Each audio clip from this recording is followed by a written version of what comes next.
So good morning. Good morning, everyone. Thank you so much for your time dito sa ating online class. This discussion is being recorded for learning purposes only, and the link will be sent to you after ma-convert po ito. Hopefully wala pong makalabas, for our eyes only. Okay.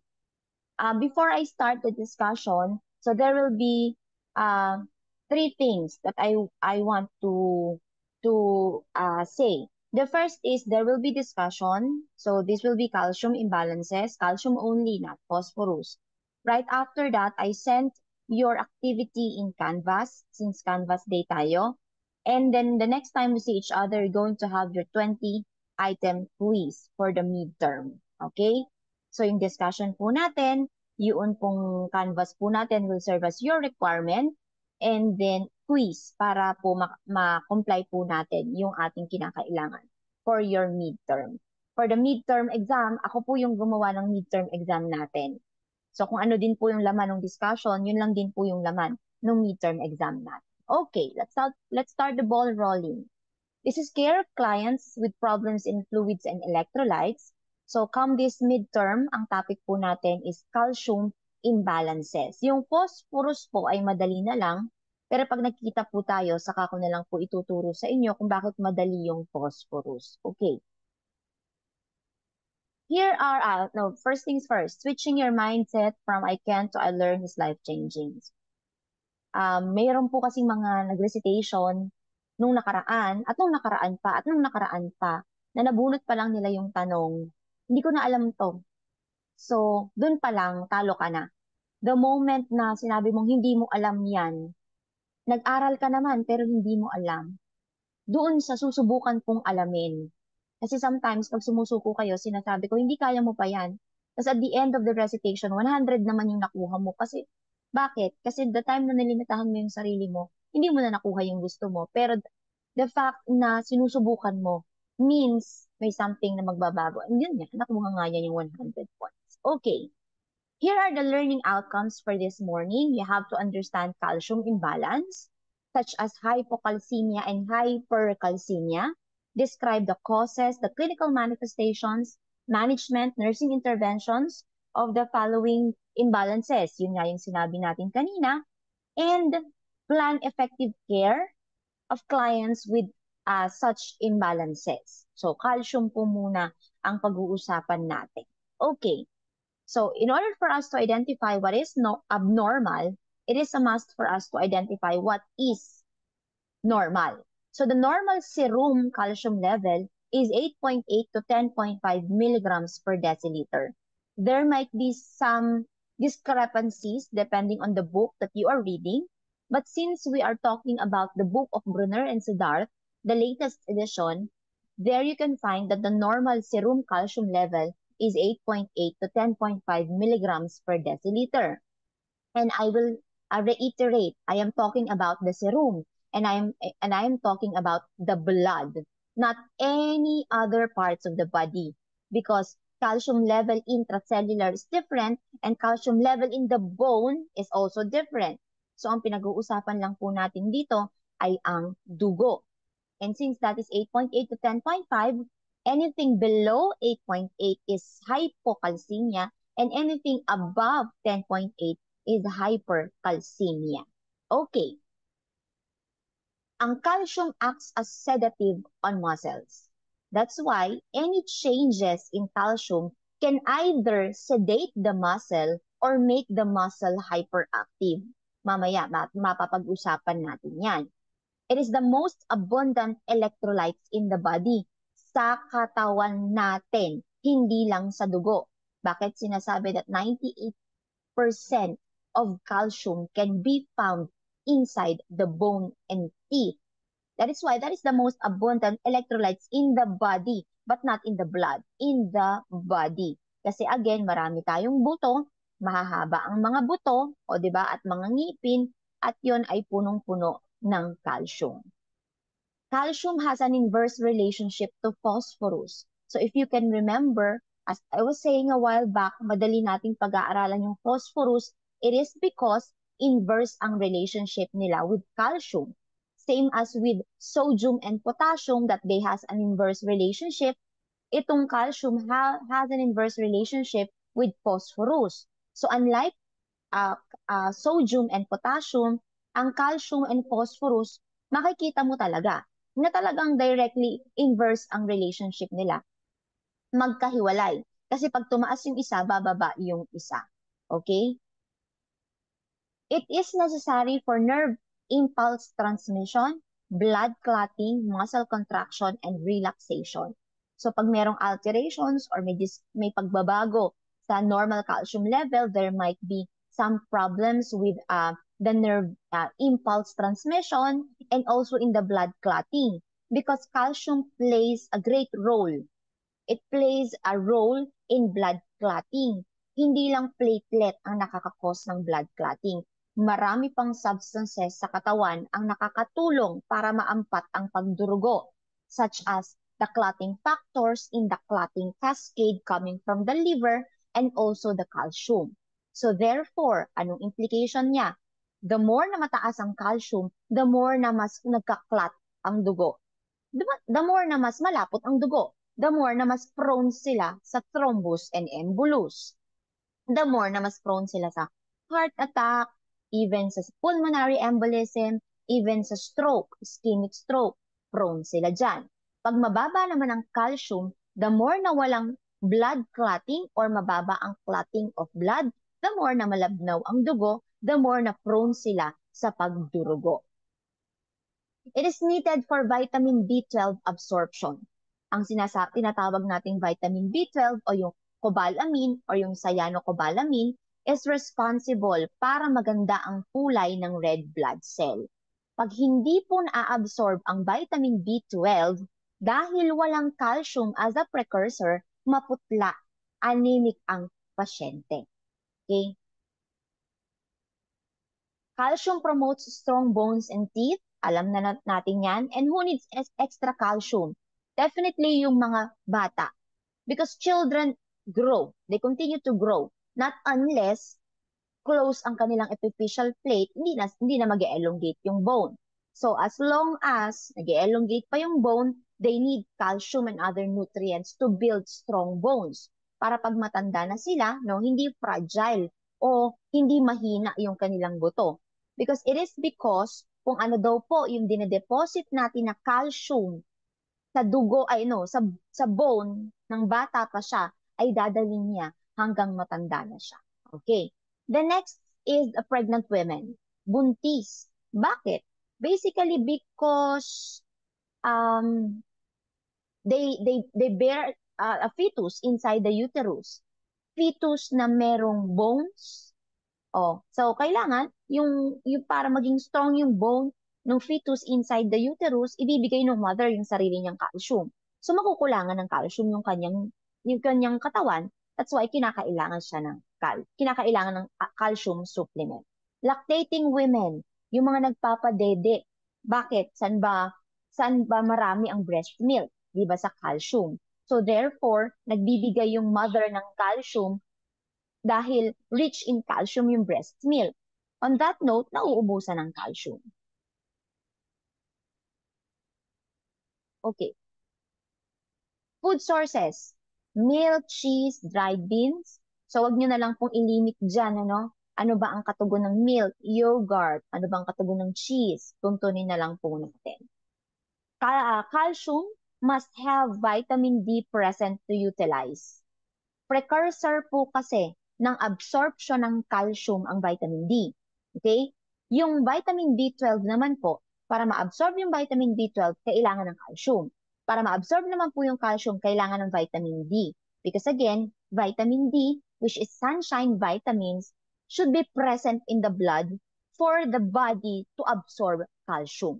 So sunlight po kasi ang kinakailangan dyan. So that's why yung mga babies, yung mga bata, kinakailangan nila ng calcium para hindi sila magkaroon o kinakailangan nila ng sunshine para hindi sila magkaroon ng vitamin D problem such as rickets, and then later on, ang manifestation ng rickets na yan ay bone deformities kasi nung hindi nagkaroon ng vitamin D o hindi nagkaroon ng absorption ng vitamin D, nagkaroon nga ng rickets, hindi rin na-absorb ang calcium. That's why nagkaroon ng bone demineralization. Okay, if blood level of calcium is decreased, alam na po natin ang parathyroid and calcitonin. So just don't forget the PBAB. Yung parathyroid po ay kabaligtaran ng calcitonin. So pinag-aralan na po natin yan ng prelim, pakibalikan nyo na lang po. Okay, now let's talk about hypocalcemia. As I was saying a while back, anything below 8.8 milligrams per deciliter is already considered hypocalcemia. Hypo, mababa. Calcium, imia, mababa ang calcium sa dugo. Pag sinabi nating hypocalcemia, you always have to think hyperactive. Sabi natin kanina, di ba? Calcium is responsible for muscle contraction or relaxation. So pag sinabi nating hypocalcemia, baligtad yan. Kahit mababa ang calcium, hyperactive ang kanyang muscles. Ulitin ko, kahit mababa ang calcium, mataas ang movement ng muscle o hyperactive ang muscle. Kaya think of not sedated. Not sedated is hyperactive. So again, baligtad sila ha. Kahit mababa yung calcium, hyperactive ang muscle. Causes, decreased calcium intake. Siyempre, bababa ang calcium niyan. What else? Kidney illness. Because sometimes, the more na umiihi ang pasyente, the more na naiihi niya yung calcium. Same as with sodium and potassium ha. Calcium is being excreted through the urine. So the more na umiihi because of kidney illness, the more na lumalabas yung calcium sa katawan, the more na nagkakaroon ng hypocalcemia. Decreased ang vitamin D.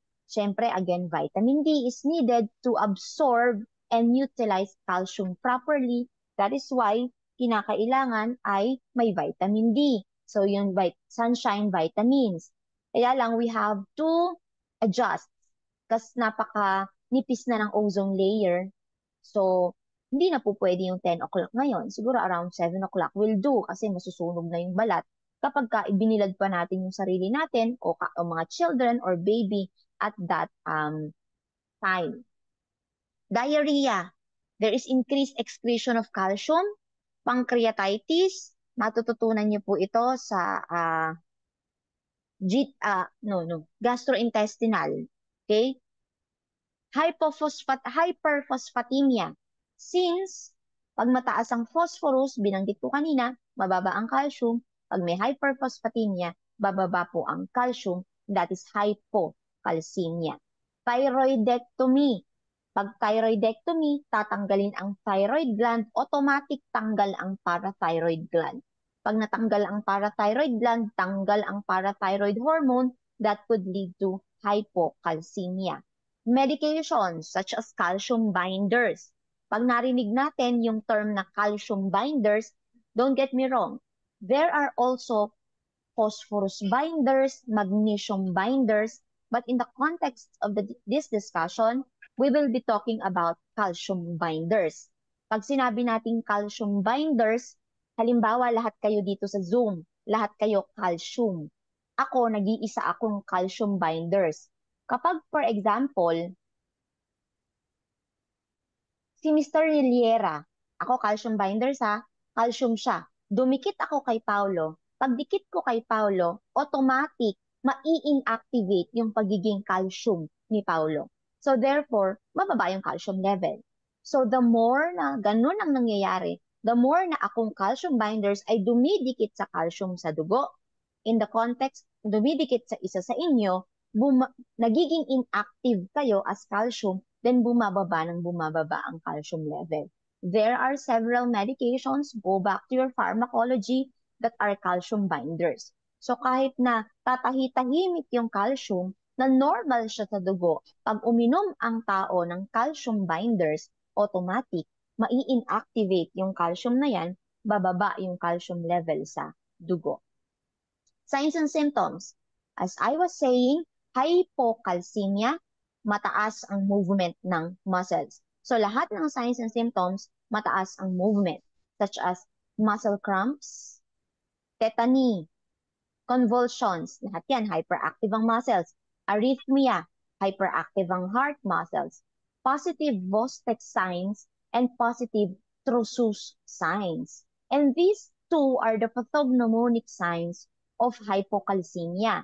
May mga pagkakataon na nire-relate din sila sa phosphorus.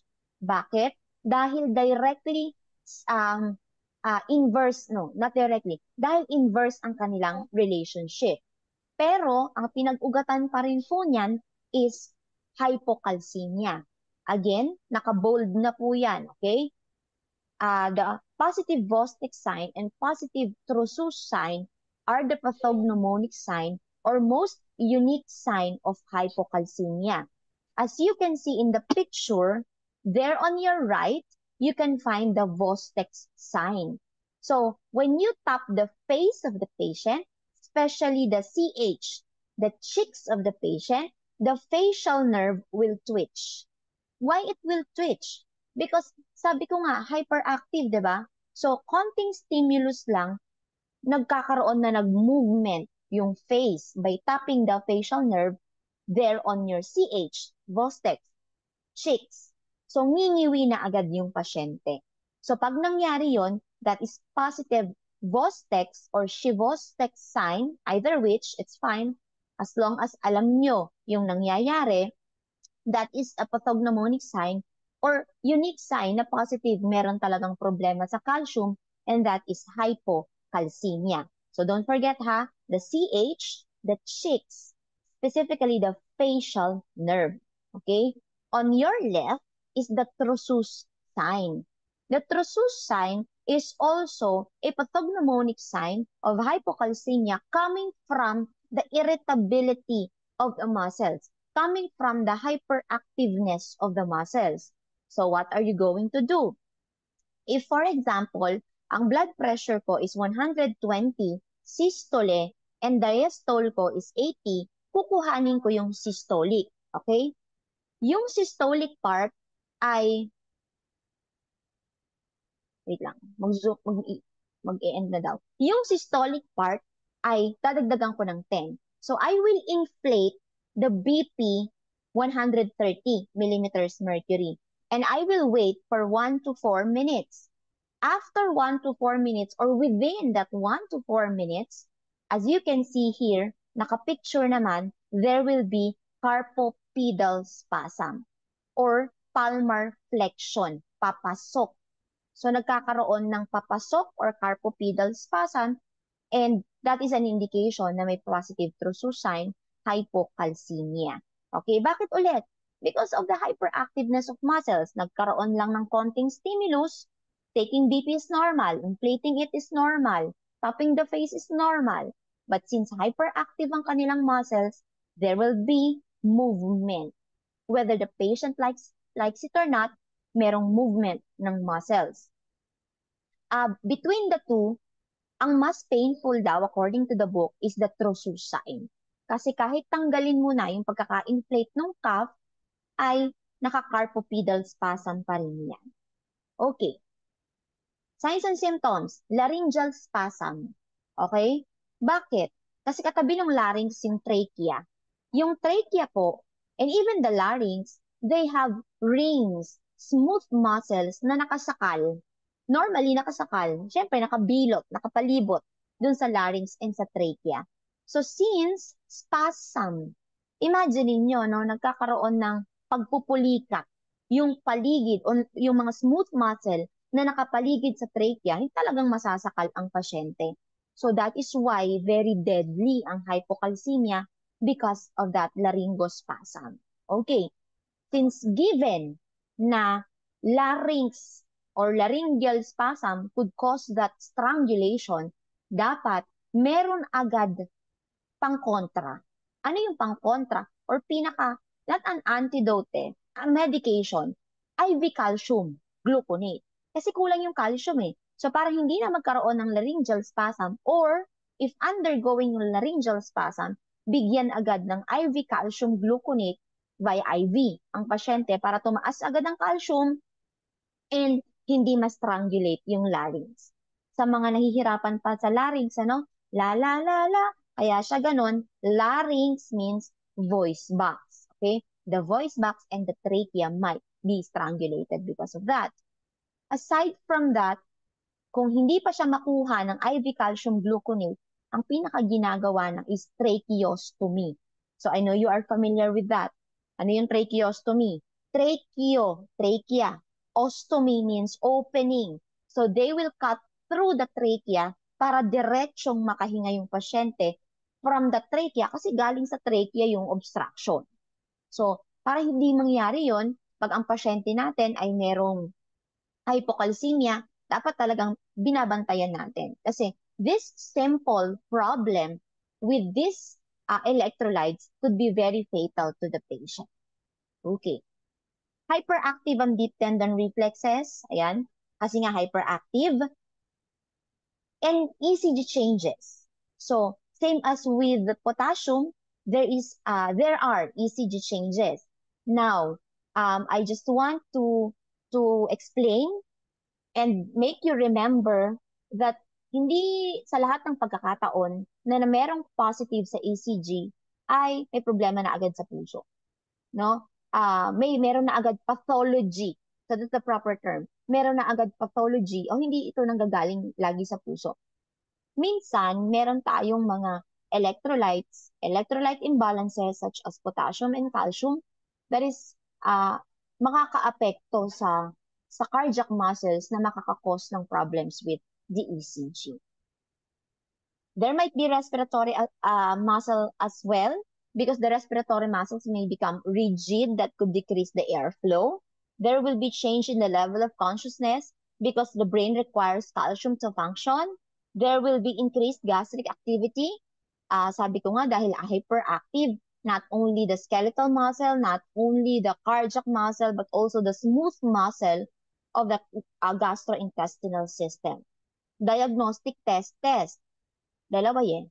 So, merong problema sa electrolytes, tingnan sa dugo. Merong problema sa ECG, tingnan ang ECG. Now, diagnostic test, depending on the underlying cause. Ano ba yung pinanggalingan? Bakit may hypocalcemia? Or, balikan nyo yung causes kanina that might lead to hypocalcemia. Bigyan ng IV calcium at client's bedside. Pinaliwanag ko na yan kanina. Monitor the heart because there might be problem or arrhythmia that could further lead to decrease in cardiac output that eventually might lead to multiple organ failure. Vitamin D therapy. Bakit? Para maging precursor at ma-absorb ang calcium. Sometimes magtataka kayo bakit pag buntis, hindi lang calcium yung binibigay. Bakit pati yung vitamin D, which is cholecalciferol, ay binibigay? It is because they go hand in hand. There are patients na present ang calcium pero hindi ma-absorb ng katawan kasi walang vitamin D. Kaya bali-bali, binibigyan na din ng vitamin D. Increase dietary calcium because this could help na mapataas yung calcium. But you have to be cautious. Same as with advising patients with hyponatremia to eat foods that are maaalat, hindi rin agad-agad tayong nagbibigay ng calcium ay ng pagkain na mataas sa calcium. What if marami na palang mga namumuong mga bato-bato sa loob ng katawan or mataas pala ang blood pressure ng pasyente, hindi pa rin pwede na mataas ang calcium sa mga kinakain ng pasyente. Complications, since this one is hyperactiveness, seizures, laryngospasm, respiratory arrest, and arrhythmia. Okay, we have here the question. The serum calcium level is 9.0. Since this is normal, no interventions required at this time. Okay, now let's talk about hypercalcemia. Hyper, anything above 10.5 milligrams per deciliter in the blood is already hypercalcemia. So, since baligtad, kanina ang hypocalcemia, mataas ang movement, ang hypercalcemia, mababa naman ang movement, there is hypoactive muscle or sedated muscles. Signs and symptoms yan. Signs and symptoms, decreased ang deep tendon reflexes. There will be muscle weakness, kasi nga sedated eh. there will be renal calculi. Okay, ano yung renal calculi? Yung calculi is a plural term for calculus. Calculus is the medical term for stone. So there will be renal stone. And renal is kidney. So there will be kidney stone. In Tagalog, bato sa bato. Bakit madalas merong bato sa bato? Pag masyadong mataas ang calcium, nagagala-gala sa bloodstream at tiyaan ay finilter ng kidney yung excess calcium. Para kayo nag-filter ng pancit canton, yung excess calcium ay maiiwan sa kidney. Pag naiwan sa kidney yon, since ang kidney ang nagfi-filter, magkukumpul-kumpul yon, and on that note, mabubuo. So that may lead to renal calculus o in lay term, bato sa bato. 85%, no? 85% daw po ng namumuong mga bato sa loob ng katawan, hindi lamang sa kidney. Kasama po yan ang iba't ibang parte ng katawan na pag nagbuo-buo yung calcium doon, magkakasama na sila, such as bato sa abdo, 85% daw po doon ay nanggaling sa calcium. So para hindi mangyari yon, yung hypercalcemia, dapat uminom ng maraming tubig ang pasyente to flush out the excess calcium because calcium will be excreted out of the body through the urine. So dapat i-force ng fluid ang pasyente. So ito na naman, what if merong problem sa kidney at hindi na makaihi yung pasyente? Hindi mo naman din pwedeng i-force ng fluid. Paano kung may heart problem? Hindi mo naman din pwedeng i-force ng fluid. But in the context of hypercalcemia alone, less than 1 minute, magsasend po ulit ako ng link. You have to flush out fluid. Okay. I will now stop sharing and then we'll give you another link. So please